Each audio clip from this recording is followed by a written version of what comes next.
আমার মার এই স্মৃতি বুঝিয়ে দেওয়ার মতো একটা মানুষ চাই।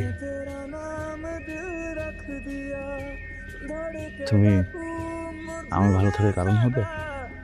মানে আমি আমি কিছু বুঝতেছি না, আপনি কি কইতেছেন এইসব? বিয়ে করবে আমাকে? বিয়ে? আপনারা আমি কেন বিয়ে করবো? এগুলো কি বলতেছেন আপনি?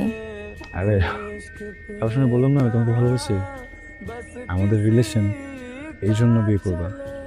করবা না?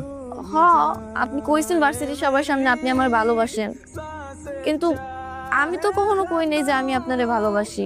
আর আমাদের মধ্যে রিলেশন মানে, এগুলো আপনি কি বলতেছেন? আপনার সাথে আমি কবে রিলেশনে গেলাম? দেখেন, ওই দিন আপনার আব্বা কইছিল আমি আপনার অযোগ্য, কিন্তু আপনি কইছিলেন যে আপনি নাকি ধীরে ধীরে আমার পাল্টাই নেবেন, কিন্তু আপনি একটাবারও তো বললেন না যে আমি পাল্টাইতে চাই কিনা, আমার ইচ্ছা আছে কিনা পাল্টানোর, তাই না? আর আপনার আব্বার কাছে যেমন আমি অযোগ্য, আপনি আমার আব্বা আম্মার কাছে অযোগ্য।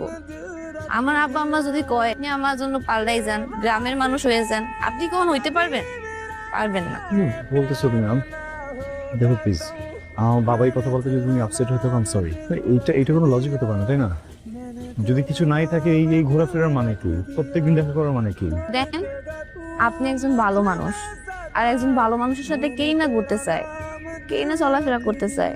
একটা ভালো মানুষের মধ্যে যা যা গুণ দরকার সব আপনার মধ্যে আছে।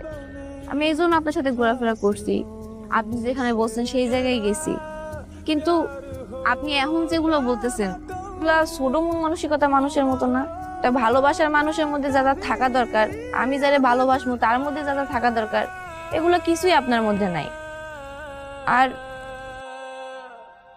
मैंने तेरा नाम दिल रख दिया, मैंने तेरा नाम दिल रख